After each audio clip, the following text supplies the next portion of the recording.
not give a rat pajamas about the Crown and the 1973 change to the Constitution. Rat pajamas. Rat pajamas. Rat pajamas. Rat pajamas.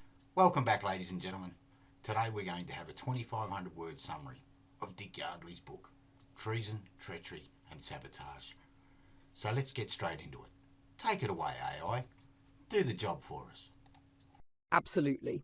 Here's a 2,500 word summary of Dick Yardley's book, preserving its core purpose, to present the documented, legislative and constitutional proof that Australia has been unlawfully transformed from a lawful constitutional monarchy into a party political corporate regime. This is not opinion, allegation or theory. It is a documented trail of official Australian government legislation, proclamations, acts and gazettes. The summary reflects the structure, tone and authority of the book itself. A 2,500 word summary of Dick Yardley's book. Introduction. Lawful Foundations and Unlawful Departures. Dick Yardley's book is a landmark investigation into the greatest constitutional fraud in Australian history. The book presents a meticulous chronological collection of Australian government-issued legislation, gazettes, constitutional records, royal commissions and proclamations, demonstrating that since 1960, members of political parties have conspired through corporate legislative trickery to silently overthrow the lawful constitutional monarchy of the Commonwealth of Australia. From speculation or political opinion, this book exclusively uses primary source material, the Constitution as proclaimed and gazetted in 1901, official royal warrants, letters patent, acts of parliament and government gazettes. It shows beyond dispute that the Commonwealth of Australia has been replaced, without lawful authority, by a corporate entity called Australia, run entirely by members of political parties who owe no allegiance to the Crown or to the people. The book's central message is clear. The Commonwealth of Australia Constitution Act 1901, UK, still stands. It was never repealed and it was never lawfully altered by referendum. Therefore, all political and legal changes made outside this framework are null and void. The people of the Commonwealth have been tricked, and the documentary trail proves it. The founding law, the Commonwealth of Australia Constitution Act 1901. Australia's lawful foundation began with the Commonwealth of Australia Constitution Act 1901, passed by the Parliament of the United Kingdom, proclaimed by Queen Victoria, and gazetted to take effect on the 1st of January 1901. This act established the constitutional monarchy that governs the people of the Commonwealth of Australia under the Crown of the United Kingdom. The Constitution consists of the preamble, clauses 1 to 9, and the schedule, which includes the oath affirmation to the Crown. Its authority is clear and binding. Clause 2 explicitly states that references to the Queen extend to her heirs and successors in the sovereignty of the United Kingdom, not some abstract legal fiction or local substitute. It established a separation of powers between the Parliament, executive and judiciary, all under allegiance to the Crown. Governors-General were appointed by the monarch under Royal Sign Manual and Signet, acting as the Crown's lawful representative. The key turning point, Sec to February 1960. The first major breach occurred when Governor-General Viscount Dunrossell was appointed in 1960. For the first time, his commission omitted the signet, a vital component of Crown authority under the letters patent of 1900. Every Governor-General appointed thereafter lacked the Royal Sign Manual and Signet, meaning they were no longer acting under the lawful authority of the Crown. This marks the precise moment the link to lawful Crown authority was broken, and political parties began to take full control of governance using manufactured seals and instruments. Creation of a corporate regime. From this point, a progressive, stealthy takeover began. The book documents step by step how the members of political parties created a fake currency, Australian dollars, in 1966 with no constitutional head of power. A corporate seal, Great Seal of Australia, to replace the Great Seal of the Commonwealth of Australia. A fake queen, the Queen of Australia, introduced through the Royal Style and Titles Act 1973, a statutory fiction not recognised by the Constitution or the UK Crown. Unlawful government departments, courts and offices created under Laws of Australia, a corporate construct, not a lawful sovereign parliament.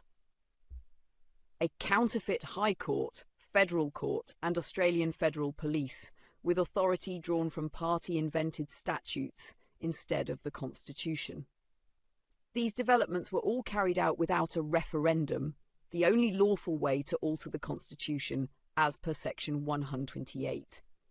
The people of the Commonwealth were never asked for their consent, because their consent would have lawfully blocked these changes. The fabricated Queen of Australia! One of the most shocking revelations is the replacement of the lawful monarch with the Queen of Australia, a statutory creation given life under party legislation in 1973, not by royal inheritance. The lawful royal style and titles, defined under the Royal Style and Titles Act 1953 and tied to Elizabeth II as Queen of the United Kingdom, Australia, and her other realms and territories, was never lawfully repealed, but instead a fraudulent act introduced the title Queen of Australia, cutting the sovereign link to the UK Crown and placing power solely in the hands of political parties. This Queen holds no royal warrant, no UK sovereignty, and was never subject to referendum. She is a legal fiction used to make unlawful laws appear lawful. The currency switch? Unlawful Australian dollars. The Constitution mandates payments in pounds sterling, and Section 51 grants the Parliament limited power over currency. Yet in 1966, without referendum, the Commonwealth introduced a new currency, the Australian dollar, with no lawful head of power and no Crown authority. This currency is a fiat construct backed by nothing and connected to a corporate regime, not a lawful sovereign treasury. Banknotes are printed with patented seals registered with the United States Patent Office, such as the stylized arms No. 2. Under constitutional law, the Governor-General, Ministers of State and Members of Parliament must be paid in pounds, not fiat dollars. Every payment since 1966 has been made in unlawful tender, undermining the entire framework of lawful governance. Legal definitions changed without authority. In 1973, the Acts Interpretation Act was amended to redefine Australia and the Commonwealth in purely geographic terms, stripping them of their constitutional meaning. Later, Section 17, which contained all constitutional and official definitions, was entirely repealed. By removing the legal definitions of the very entities referenced in the Constitution, political parties have created a separate legal framework, governed not by the Constitution, but by internal party rules and private corporations. Government by corporation. Yardley shows that the Commonwealth of Australia is registered as a corporation in the United States Securities and Exchange Commission under CIK 000805157. It operates with ABNs, Australian business numbers, DUNS registrations, and in some cases, US ownership structures. Government departments, parliaments, and even courts operate under corporate law, not constitutional law. Political parties have created private jurisdictions where they legislate, prosecute, and rule outside the Constitution. Fraudulent courts, laws, and officers. From 1973 onward, laws were passed with a new enacting style, be it enacted by the Queen, the Senate, and the House of Representatives of Australia, but this differs critically from the constitutional requirement. By the Queen's Most Excellent Majesty, the Senate and the House of Representatives of the Commonwealth. The omission of Most Excellent Majesty and of the Commonwealth invalidates these laws at their core.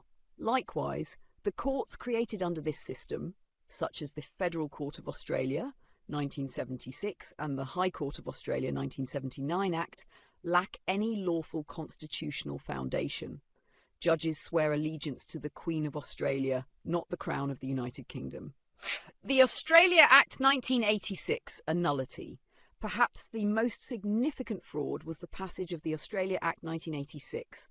It purported to sever legal ties between the United Kingdom and Australia. However, this was done without a referendum and in direct violation of the Constitution. Further, Queensland and Western Australia's constitutions contained entrenched provisions requiring referenda before such changes could take effect. The Australia Act illegally amended those provisions, making the entire Act unconstitutional and void. Moreover, Her Majesty's Letters Patent of 1900, which established the Governor-General, may only be amended by the Sovereign, not by any Parliament, Prime Minister or Premier. Land theft and legal identity fraud. The book explains how land ownership has been corrupted by not recognising the lawful crown seals on deeds of grant and replacing them with corporate seals. Political parties have stolen lawful land titles and replaced them with corporate-issued titles. Similarly, the term Australian citizen was created in 1973 under party legislation, removing people from the legal category of subjects of the Crown. The people became corporate persons, existing only in statutory law. Treason? Treachery and sabotage. Dick Yardley uses the Crimes Act 1914-1960 to show that the actions taken by political parties meet the strict legal definitions of treason, betraying the Crown by replacing the sovereign with a fictional entity; treachery, overthrowing the lawful system of government through non-military means; sabotage, intentionally damaging the nation's lawful structure for political advantage. These are not metaphorical terms. The book provides the exact wording of the law and matches each point of action to the relevant offence, creating a prosecutable record of political criminality. The referendum that never came, in 1999, the Australian people were finally asked whether they wanted to become a republic. They said no. Yet by then, a functional republic had already been fraudulently implemented over 3 decades. The rejection of the referendum reaffirms that the people never consented to this system. That means every act passed under the false republic is unlawful. Conclusion. The law still stands. Dick Yardley is not just a record of corruption. It is a roadmap for lawful restoration. It shows that the Commonwealth of Australia Constitution Act 1901, as proclaimed and gazetted, is still the supreme law.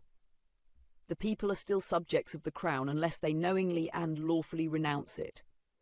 No valid referendum has ever authorised the changes political parties have made.